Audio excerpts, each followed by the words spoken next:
So I'm going to go ahead and walk you through what I expect you to fill out for the ecological roles assignment. And yes, I have a mustache. It's pretty awesome, right? You know it is. All right, so I'm going to go ahead and do a screen share real quick. Now, I am going to try and speed up this video as quick as possible, so I'm going to give you some very fast examples.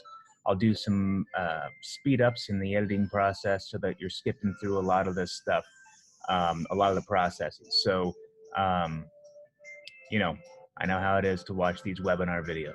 All right, so screen share, get my desktop here, and we'll roll over to this right here. Okay, so this is the ecological relationships slides that you're supposed to be working on this week in your field investigation. So you're supposed to do both of your field investigations, last week's and this week's, when you go out into your ecosystem instead of zooming, right? Okay, so the one I'm going to go on ahead and go over with you is ecological relationships, since I already did the other one in last week's Zoom video.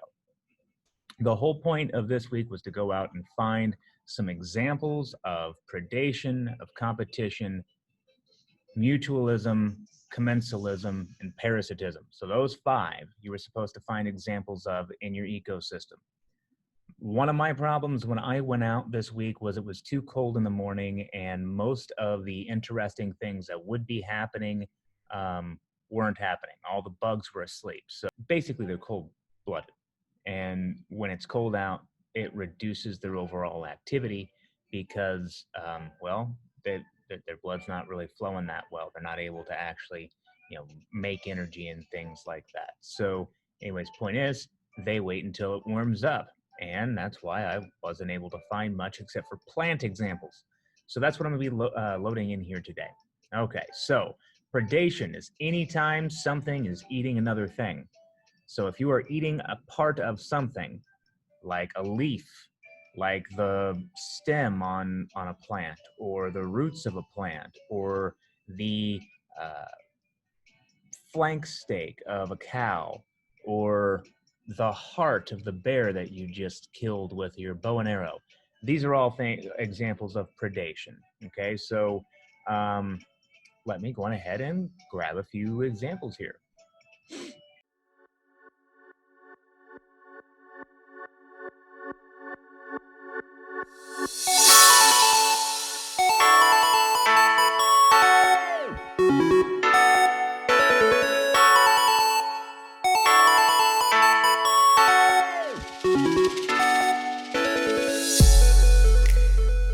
So I added my photo in here, and you can see the outside edge of this leaf has been eaten by something, and the plant doesn't want that to happen, obviously. So this is an example of predation because, well, the leaf has been eaten by an unknown insect, and the consumption of said leaf is predation.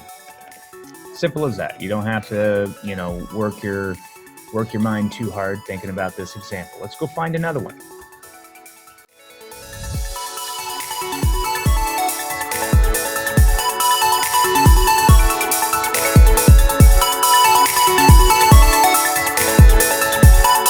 Okay, and then the example is the same as above. It's the leaves have been eaten. The fleshy leaves have been almost completely consumed by an unknown insect. The tree doesn't want its leaves eaten, and thus this is predation. Now, predation is different than mutualism in the form of fruit.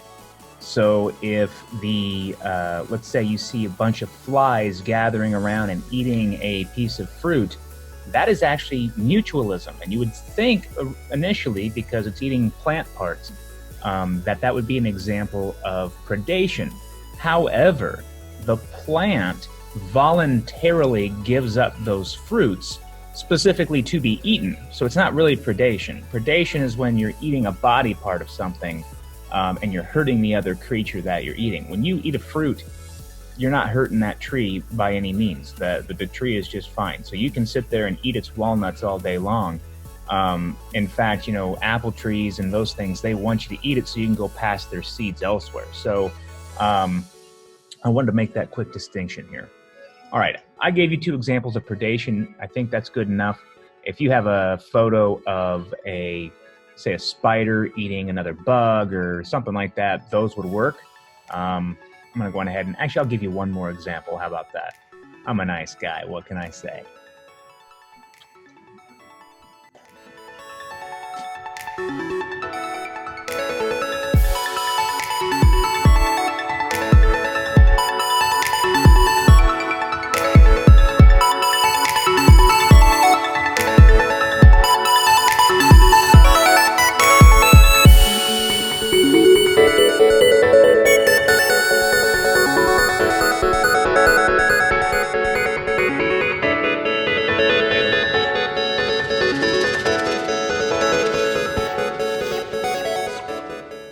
You can see this photo here is a praying mantis eating 2 bumblebees that came to pollinate that flower. So this is an example of predation because the praying mantis has caught 2 honeybees and is consuming them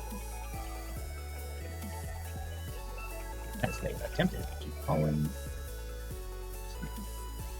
and is now consuming them. This is an example of predation. We'll leave it at that. So basically, the bees are being eaten. Their bodies are being eaten. They don't want to be eaten. So it's predation. All right, so there's some examples for you. Okay, competition. So in this one, I showed you guys mainly plant examples again. And the example that I used was the trees growing at an angle. I'm going to grab another example of competition from another time I've been out to kind of also help out.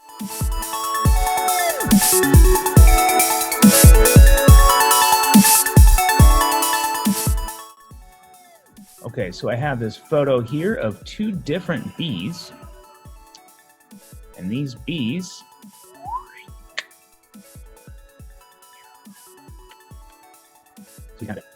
so I don't know if you can see, but there's a bee here and there's a bee here, and they're both going to the same sunflower. And there's only so much nectar in a flower. So since there's only so much nectar in the flower, that means it's a limited resource, and there's only so much food for everybody. So they are currently competing to get to it before anyone else does. So type that in.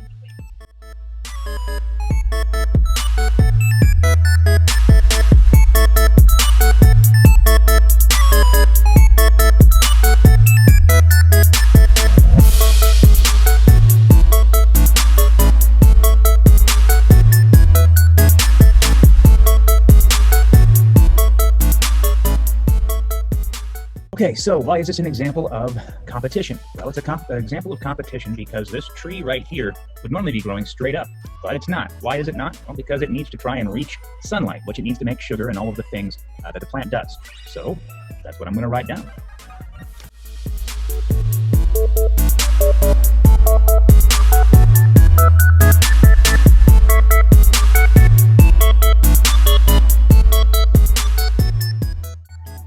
So I'm not going to fill all of these out. You've got some examples here, some solid examples of what to do. I'm going to move on to mutualism. Mutualism is when both organisms are benefiting from the relationship. So, I've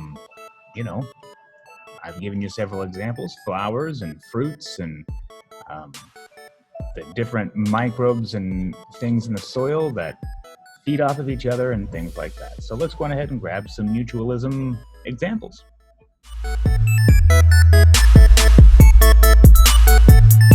Okay, so these honeysuckle berries are an example of mutualism because the honeysuckle plant is creating these fruits to be eaten by other organisms so that their seeds will be spread out and fertilized elsewhere. So it's a strategy of spreading out their young. And that's what I'm going to write. There you go. So there's some mutualism. Let's go grab another example.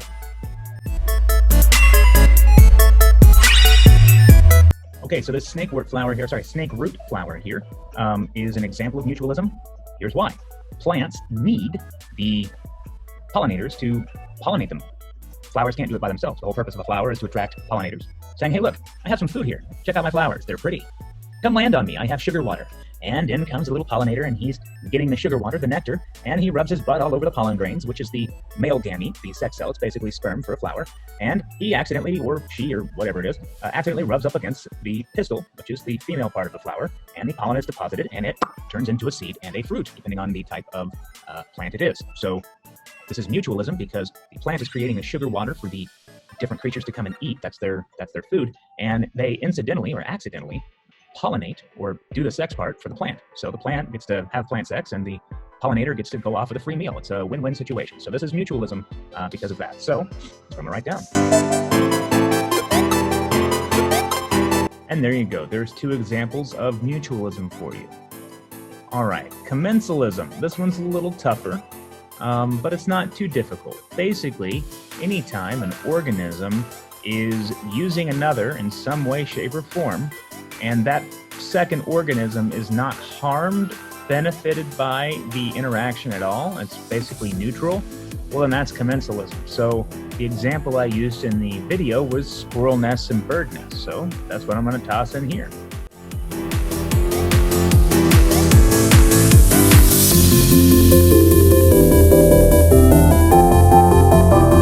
Okay, so this squirrel nest provides a home and safe place for the squirrel. However, the tree is completely unaffected by this nest. Thus, one creature benefits, the other is unaffected, and that is rhythm. There you go, and there's an example for you. I could add some more in here, but we're going to keep going. So let's move on to parasitism. Now, you only needed one example of this, and I'm going to use the galls, the gall balls, their little growths, as my example here.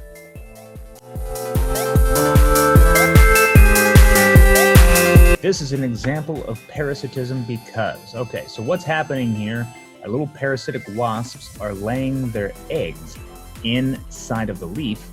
The eggs grow, they burst open with these little tiny parasitic wasp larvae, and, well, that's what happens. Now, why is this parasitism? Because these eggs are inside of the leaf here, and it's damaging the leaf. The leaf doesn't like this. The tree does not want this bug laying its eggs inside of it.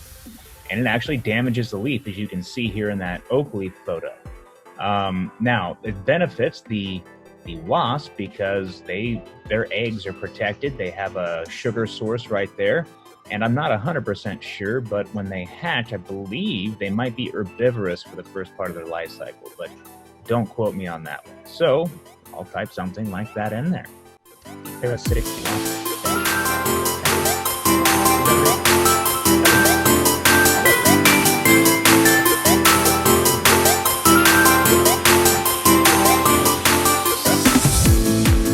And voila. That's all you have to do this week for your ecological interactions. Next week, it's going to be all about ecological roles, and this one's a little more interesting and can be more fun because you're going to be looking for producers and consumers and all sorts of different things. So things that are, you know, actual organisms beyond just plants, because that's what I found this week. Anyways, I hope this was helpful for you. Should be fairly easy to get knocked out this week, and we'll keep on plugging away next week. See you guys later.